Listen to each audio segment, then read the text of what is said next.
Hello everyone. It is that time of the year. Spoiler season. So this time around, a new set came a little bit early because for the Innistrad, what they try to do is try to split up the Innistrad planes into like two different sets. You got the Midnight Hunt we just got, and into Crimson Vow. I think in Crimson Vow they want to introduce a lot of vampires, so I'm really excited about that. And let's jump into it. First card. Okay. Savior of Ollenbock. 3 mana 1/2. It's a human soldier. Relevant creature type. Training. How come this is highlighted? It's kind of weird.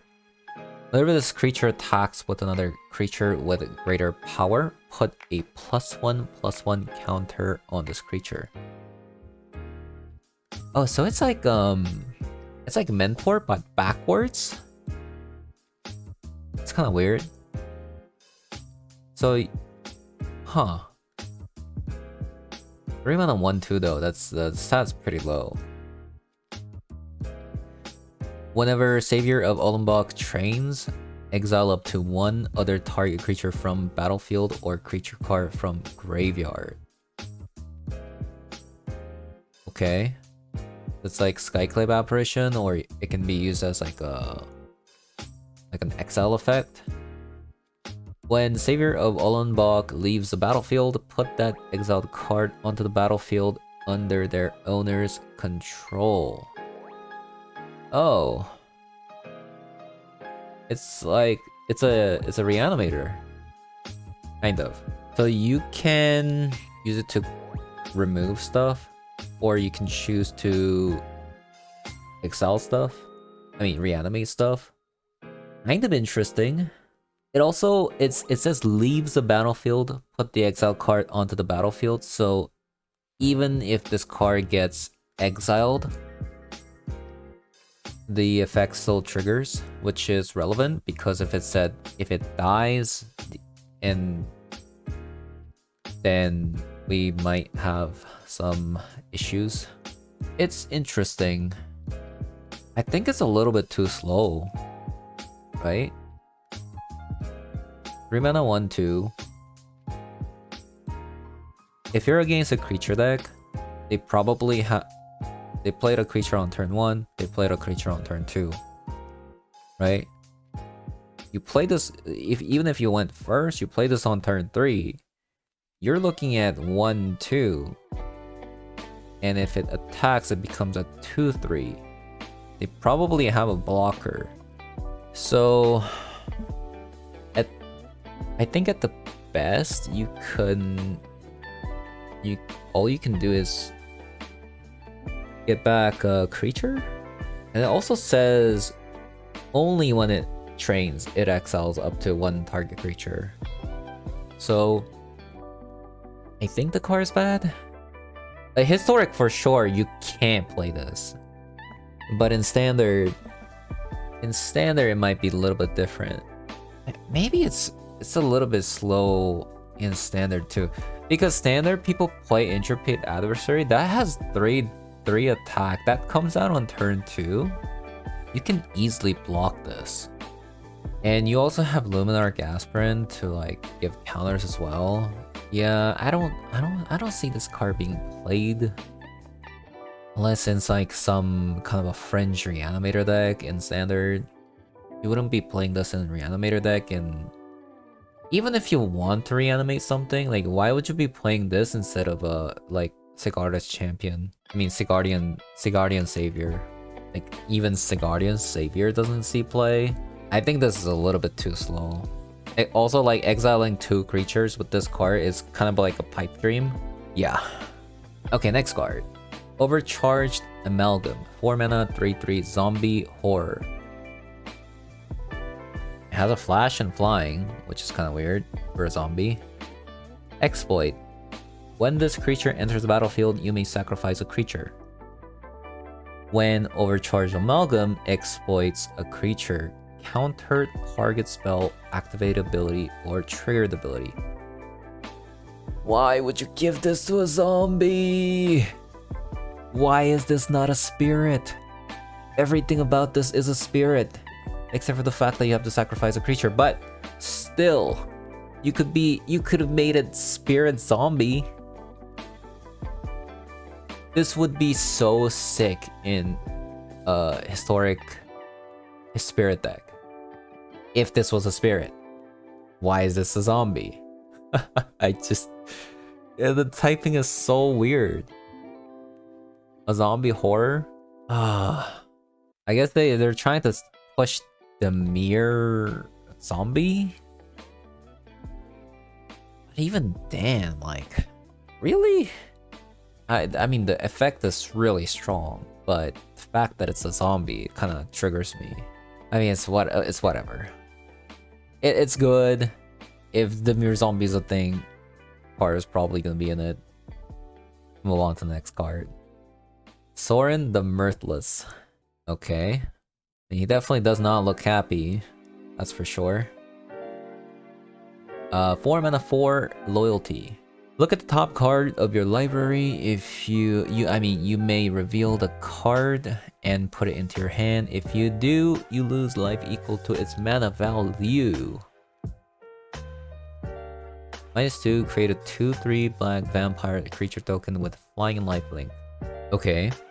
I mean, the +1 and -2 is pretty good. It's not overpowered. It's not overpowered, but it is good. The fact that it also creates a lifelink token that's also flying, and the body also isn't too bad either. Might be is the fact that it's also vampire. Maybe standard vampire is gonna be a thing. I mean, it depends on what kind of vampires we get, but this is also would a non-vampire deck play this?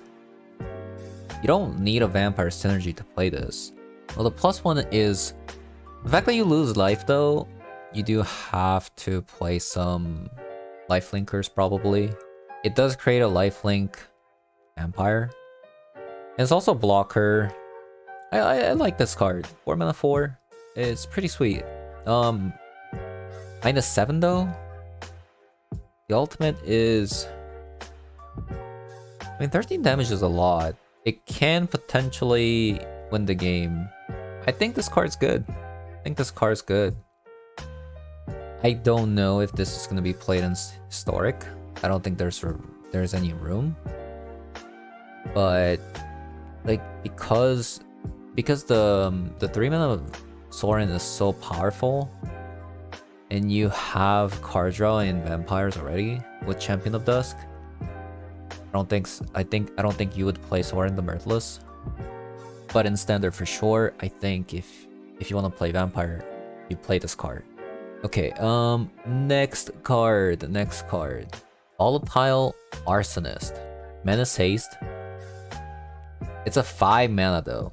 A 5 mana 4/4 human werewolf. Relevant typing. It's also red. And the fact that it's a werewolf, maybe like a Gruul werewolf deck might be looking to play this if this card is any good. Let's take a look. Menace Haste. Really good keywords, I'll tell you that much.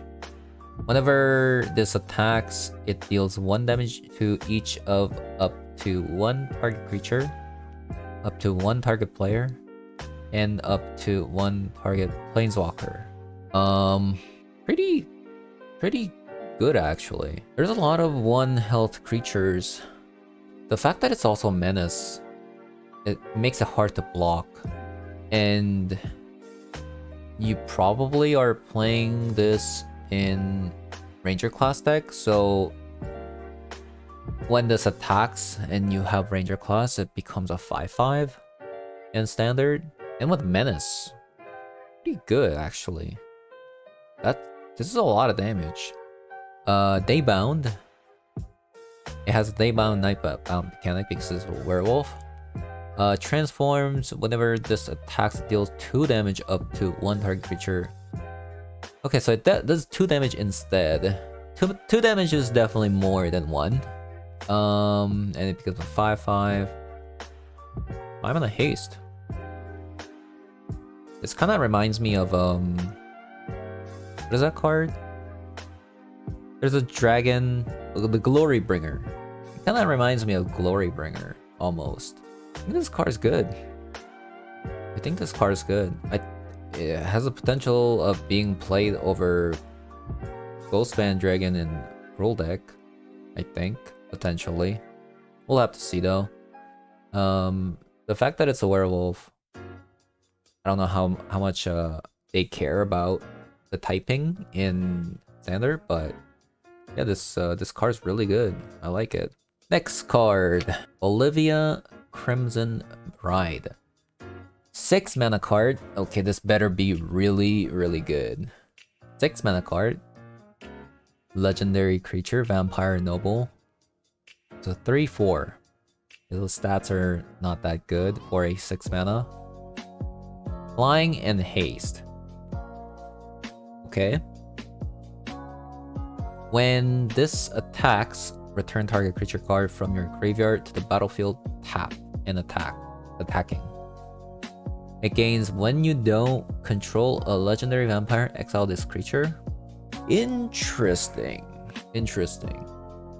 6 mana is a lot.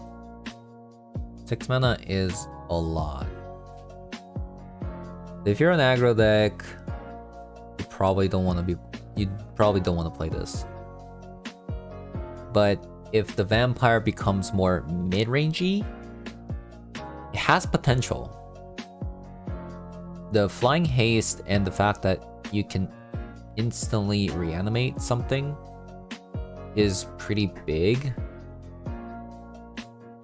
But if they kill Olivia, reanimating part doesn't really become relevant. But like in Historic, you can go turn 3 Sorin, -3, you Olivia, and you have a creature that can reanimate instantly.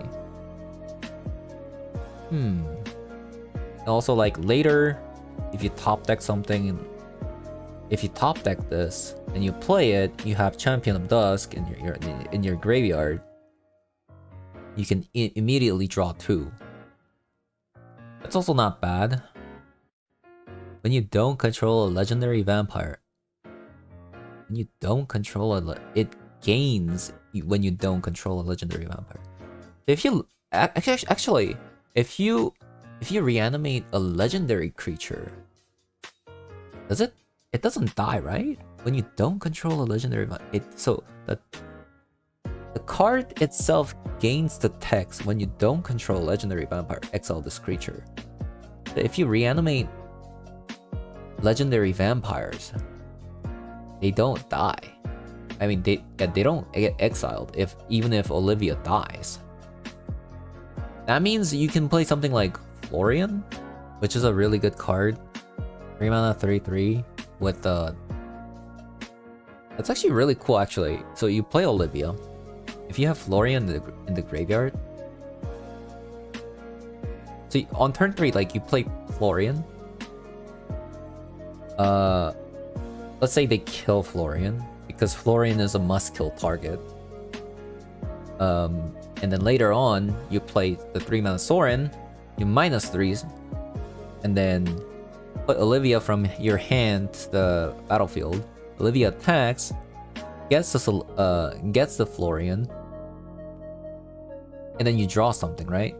Let me see what Florian actually says. At the beginning of your post-combat main phase. Yeah, so it would work because during the combat phase, Florian gets reanimated, and then you deal damage with Florian and Olivia. Then you dealt 6 damage, so you get to look at the top 6 cards, and you get something. That's a pretty cool combo. Standard though, it might be a little bit tough. It is a 6 mana card. You don't have a way to cheat this out. But I mean, this is a payoff, right? This is a payoff. maybe you do play it, even in the standard. Okay, next card. Wedding Invitation. When Wedding Invitation enters the battlefield, draw a card. Sacrifice Wedding Invitation. Target creature can be blocked this turn. If it's a vampire, it also gains lifelink. This is whatever. Geistlight Snare. 3 mana. The spell costs 1 less to cast if you control a spirit. It also costs 1 less to cast if you control an enchantment. Whoa! Counter target spell unless its controller pays 3. This card is sweet. So you can counter any spell on creature and creature. Even... yeah. So oh my god. Okay, so I don't know about standard, but in historic, Spirit is almost a deck. It is almost a deck. You can still play it right now, and you can definitely put up some results, but it's not quite like tier 1. I wouldn't even say like tier 1.5, it's like tier 2 at best. Probably. Or even lower. Yeah, probably tier 2. But maybe if we get some more like a one drop spirits this set. And I mean this spell looks really good. If you control 1, this becomes a counter spell kind of. If you control 2 spirits, this becomes a spell pierce. Better spell pierce. Because you can counter any spells you want. And this card is really good. I like it. I like it. It's pretty good. It's pretty good. Next card. Dominating Vampire. 3 mana 3/3 Vampire. A Dominating Vampire enters the battlefield. You gain control of target's creature with mana value less than or equal to the number of vampires you control until the end of the turn. Untap that creature. It gains haste until end of the turn. Whoa. This card is good. 3 mana 3/3. Double red though.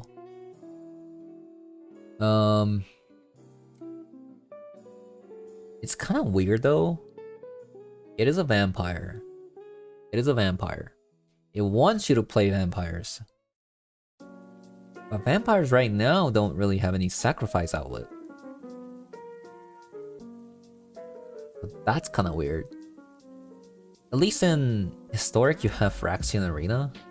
I mean Phyrexian Tower. You can sacrifice the Phyrexian Tower. It incentivizes you to play vampires, but vampires don't have sacrifice outlets. Well, at least not right now. You do have the 2 mana card. What's that card called? I guess you do have Deadly Dispute, but that's you need more than Deadly Dispute to play Dominating Vampire, I think. So yeah, that's kind of weird. It's a really powerful effect. It's a very powerful effect. And the stat line is not bad either. 3 mana 3/3. I mean, I've seen worse, right? Like above, like look, like if you look here, the first card was a 3 mana 1/2. So with an effect like this, 3 mana 3/3 is not bad. Incentivizes you to play vampires, but vampires don't have sacrifice outlet.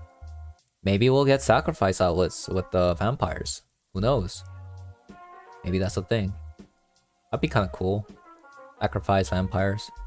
Aristocrats, vampires. Wedding announcement. At the beginning of your end step, put an invitation counter on when wedding announcement. If you attacked with 2 or more creatures this turn, draw a card. Otherwise, create a 1/1 white human creature token. Then if wedding announcement has 3 or more invitation counters on it, transform it. The transform side, it says wedding festivity, creatures you control get +1/+1. It's an enchantment. That's kind of cool actually. You get to draw. So over the course of 3 turns, you can potentially draw 3 cards, or you can potentially get 3 tokens. And it's also, it becomes an anthem effect. Oh, how do I feel about this? In Historic, I was like maybe thinking about playing this in the deck that comes to mind is a tokens deck. So in that deck, the deck doesn't have any draw cards. And this does make tokens as well if your opponent keeps killing your creatures. And if they kill it, I don't get to draw a card, but I get a token, which is also relevant. So I'm just thinking, like, I know the card would be great in that deck, the tokens deck in Historic, but I'm just not sure like what kind of cards you would cut. Like, I guess like maybe you cut some you see pair of goblins. I guess you can just cut you see pair of goblins actually. Yeah, maybe this card could be good. The fact that it becomes an anthem effect is pretty good, and it always puts a counter, so it's a guaranteed anthem. But in standard, would you play this in white weenie deck? Or like white aggro? I don't like, would you say this is like a better Thalia's, I mean not Thalia, Aladdin class? Because I guess you're like, it's so hard to tell. So hard to tell. I don't think the white aggro deck has room for another 3 drops, right? They play Spellbinder, they play Skyclave Apparition. Where do they have the room? They also have like Adeline, Brutal Cathar. It's competing with a lot of 3 drops, so I don't think they have any room. They also have like if you're on Angels, you have Righteous Valkyrie. We also have Merdane as well. Yeah, I don't think they have room. The tokens for sure. I think the tokens has a potential in Historic, but in Standard, I don't think this card's it. Okay, next card. Dig Up. 1 mana sorcery. Cleave. Let's Cleave. You may cast a spell for its Cleave cost if you do remove the words in square brackets. Kinda weird. 4 mana. It's black and green. Search your library for a basic card. Bracketed. Reveal it. Bracketed. Put it into your hand, then shuffle. Search your library for a basic card. So if you play this for 1, you can search for a land. Otherwise, it becomes basically... In Standard, we already have Search for Glory and nobody plays it. Maybe because it's white. This is a black and green color. In Historic, we have Grim Tutor and nobody plays it. But I guess the upside is the fact that you can play this for 1 and you can fetch a basic land. Hard to say. The format is kind of fast. But the problem with Standard, I know for sure this won't be played in Historic, but let's talk about Standard. The problem with Standard is that this is more like a mid-range card, right? Like a non-beatdown deck can't exist in Standard. I wouldn't say mid-range can't exist. I'm saying like a more of like a beatdown deck. So they want to be like creature oriented. They want to hit face every single turn. And the reason for that is because there's a pretty strong combo deck which is a turns. Because of the Arun's Epiphany and Galvanic Iteration, it's really hard to play like this mid-range style, like a control like creature, like you want to control the board with like board wipes and stuff, and then play some planeswalkers and like kind of stall the board. But because if you do that, you just lose the turns, right? And that's why the meta is so stale, because there's only like mono green and mono white, and then you have the Is It Turns deck. this trio is kind of pushing out every other archetype in the format. That's how I see it right now, at least. Next card. Grolnok the Omnivore. Is it Wednesday? No, Wednesday.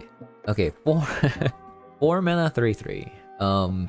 Whenever a frog you control attacks until 3 cards, I mean mill 3 cards. Whenever a permanent card is put into your graveyard from your library, exile it with a croak counter. You may play lands and cast spells from among cards you own in exile with a croak counter on them. 4 mana 3/3. I think this is just bad. Yeah, I think this is just a bad card. I just don't see it. It's too slow. When are you like at 4 mana? People are playing like chariots and stuff, right? Are you gonna play 4 mana 3/3? That doesn't do anything when you play it. And even if you attack with this, what if they kill what if they block the frog? They don't get anything done. All you did was mill your cards. And even if the attack goes through, you still have to pay for the exiled cards that you, right? You may play lands and cast spells from among the cards you own. What if you don't have enough mana to cast the cards that you wanted? I think this card is just bad. Okay, next card. Anje, Maid of Dishonor. 4 mana 4/5. Great stat line. Legendary Vampire. Whenever this or more or one or more other vampires enter the battlefield, create a blood token. This ability triggers only once each turn. What? Why? 2 mana, sacrifice another creature or blood token. Okay. So they did give vampires additional sacrifice outlet. But it costs 2 though. It is a really good stat. Like, this is a good stat line, but I just don't like the fact that it's you have to pay to sacrifice a creature. That feels like kind of a scam. I know for sure in historic, I won't be playing this card. Also, the blood token, it's an artifact with the cost 1 mana to discard a card. Okay, so it's a looting effect. Yeah. I'm not even sure if you'll be playing this in your vampire deck in standard. Like, it does combo with dominating vampire. It's hard to say. It's a pretty fat creature though. 4 mana 4/5. Next card, Demonic Bargain. 3 mana sorcery. Exile the top 13 cards of your library and then search your library for a card. Put that card into your hand, then shuffle. Exile the top 13 cards? What? Why would you want to do that? Okay, so the only thing that I can think of with this card is some combo potentials. Otherwise, I think the deck, this card sucks. If you're trying to use this as a tutor card, then I think kind of doing it wrong. Like, if you can actually hit the card that you want, it's good, but your deck wants to be the effect that you're looking for if you're playing this is the fact that you can mill the top 13 card, like get rid of the top 13 cards. Like, you're trying to win through milling yourself. Otherwise, I think this card is bad. Like, say if you're just using this as a tutor effect, and let's say you have 4 mana, I need a removal spell, you search with Demonic Bargain, you exile like the cards that you want. Yeah, I don't know. I don't like that. I don't like this card. But like, let's say like you're playing a mill deck. You Demonic Bargain, you search for another Demonic Bargain. You just constantly cycling that, or it's Demonic Bargain. If you can't find Demonic Bargain, search for another mill card. Mill yourself the following turn. Yeah, 13 cards a lot, so maybe there's some sort of maybe you want to use it for that effect, but otherwise this card is bad, I think. Okay, next card. Next card. By invitation only. 5 mana sorcery. You choose a number between 0 and 13. Each player sacrifices that many creatures. What? So if you have a bigger board, you can play this. You want to get rid of key creatures your opponent has. You can use it to sacrifice those creatures and you would still keep the board. I don't think that would be happening. I don't think that sort of situation would happen in Historic, but maybe in Standard. Other things to note, I guess, would be if this card does kill indestructible creatures. How many indestructible creatures are there though? Like the relevant ones. A Linvala. You also have the Immerse Term Predator. I guess you have Coma as well. Oski. There's not that many actually. Yeah, I don't think it's worth the extra mana. Usually most of the board wipes wanna be 4 mana. Doomscar is 3 mana. If you foretell it. Unless they introduce something really annoying like a Daunto Vanguard. I don't think it's worth it. It's a cool card though. Massive Might. Target creature gets +2/+2 and gains trample until the end of turn. Draft card. It is a 1 mana though. A +2/+2. I guess it does give trample. I don't know. Maybe some Magecraft deck would use that. Fellstinger. 3 mana, 3/2 zombie scorpion. Okay. Death Touch. Makes sense. It's a scorpion. Exploit. When this creature enters battlefield, you may sacrifice a creature.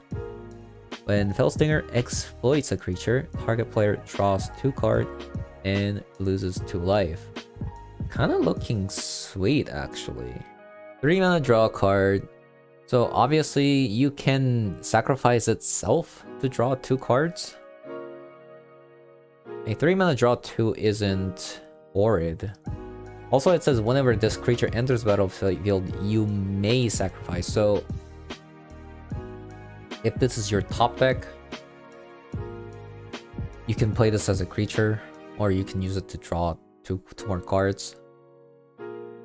You can also the fact that it's a zombie is relevant as well. At least in Standard. There's a lot of decay stuff. I thought it was kind of weird. They have a lot of these. They introduced this decay mechanic where they just disappear after attacking. I guess they wanted you to hold on to those and then use it for some other means. Like now you have Fellstinger to sacrifice the decay zombies to draw 2 cards. Also, Exploit is like it's an ETB.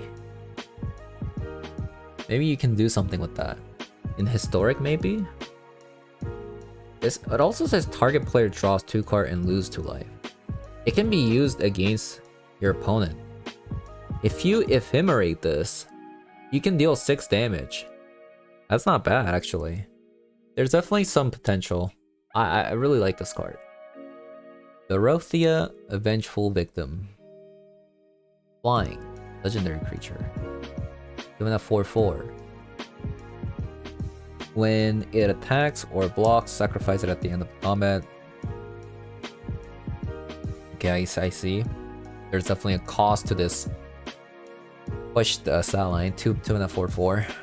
So when it attacks or blocks, sacrifice it at the end of combat. Disturb. You can pay 3. Make it become Dorothea's Retribution. It becomes an aura. Whenever this creature attacks, create a 4/4 white spirit. Creature token with flying that's tapped and attacking. Sacrifice that token at the end of combat. Okay. You can't disturb at a flash instant speed, right? I think that's why it's gonna be bad. Do you even have time to attach this? If you're playing a spirit deck in historic? I guess it's a decent mana dump. It's just that I don't think a spirit deck would want to play a 2-mana 4/4 that just gets killed after a single attack or block.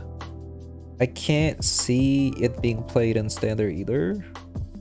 At least in the current decks that we have right now in standard. Okay, next card. Thalia, Guardian of Thraben. So they decided to reprint Thalia, huh?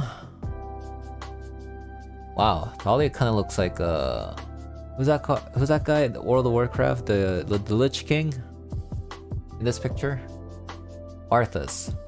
She kind of looks imposing. Thraben belongs to the living. I will not rest until it is cleansed. 2 mana 2/1. This is actually a really welcome addition to standard. Especially against the Is It Turns deck. Yeah, this is really cool. I like this. I like the fact that they reprinted this. Obviously, this will also make it easier for people to transition into historic, because the humans deck in historic is really powerful, and they play 4 copies of this. I think this card will be main boardable at least 3 copies in standard as well, I think. People play a lot of non-creature spells, like all the classes are non-creature spells. So if you're stuck on 2 lands and you play Thalia, you can't play Ranger class, which is pretty relevant. And it also stops chariots. There's a lot of cards that this card stops. Obviously the Epiphany deck, it taxes the Epiphany decks. With the Elite Spellbinder and Thalia, the tax effects might become so relevant that it might push out all these turns decks out. Maybe. You also have Redeem, right? So that's another tax effect. Okay, next card. Sigarda Summon. 6 mana enchantment. Creatures you control with a +1/+1 counter on them. Base power and toughness +4/4 have flying. No. This card is... What a waste of a rare slot. Really? I've seen so many of these kind of enchantments, and they've all been bad. And I think this card is also going to be bad. I mean, I know for sure this card is going to be bad. Okay, next card.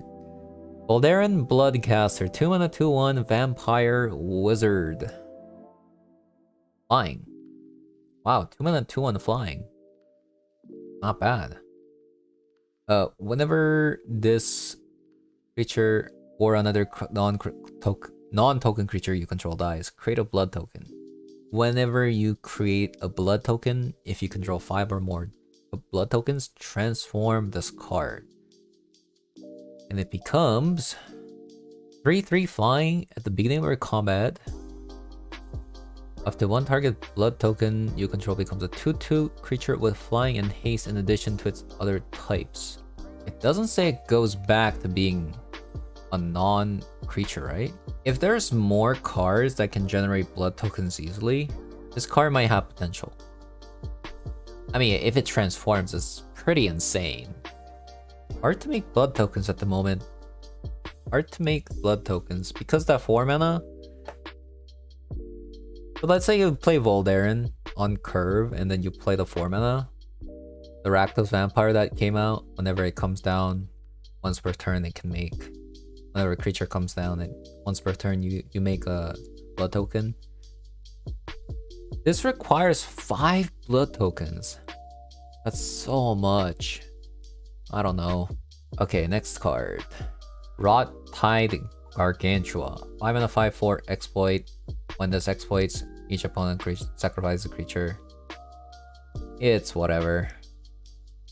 Okay, Wary, Prisoner, 4 mana, 2/6, Defender, Daybound. Not even gonna read it. Gluttonous Guest, 3 mana, 1/4. Enter the battlefield. Create a blood token. Whenever you sacrifice a blood token, you gain 1 life. It's whatever. Apprentice Sharpshooter, 3 mana, 1/4. Reach, training, skip. Glyphrider, skip. Voldaren Estate. Pay 1 life, add 1 mana of any color. Spend this mana only to cast a vampire spell. 5 mana, create a blood token. This ability costs 1 less to activate for each vampire you control. There's that blood token generator. Still, I don't know. It says you have to pay 1 life for each vampire that you add color of, so it's kind of expensive. Life is pretty irrelevant, especially if you're gonna try to play Sorin, because +1 on the Sorin depletes your life fair bit if you're trying to play this in the same deck. But if blood token is a thing, this will probably go in it. Oh hey, we have the 5 other lands we were missing. Shatter Sanctum, Dreamroot Cascade, Deathcap Blade, Sundown Pass, Stormcarp Coast. And as expected, they look amazing. So far, what I like so far is Sorin, Volatile Arsonist, Olivia Crimson Bride, Wedding Announcement for Historic, Geistlight Snare, Dominating Vampire. If the Dominating Vampires, it might change depending on whether or not the vampire has enough sacrifice outlets. We need more cheap sacrifice outlets if this vampire is gonna be good. Oh yeah, and the Fellstinger. Obviously Thalia, obviously I like Thalia, but Thalia is already out in Historic. And obviously this, yeah, I mean, if I'm playing Standard, if I play more Standard in the future, I'll definitely put Thalia in there. But anyways, that's the day 1 of Innistrad Crimson Vow spoiler. If you like this video, please leave a like and a comment. And if you haven't subscribed, I'd appreciate if you did. Other than that, I'll see you guys later.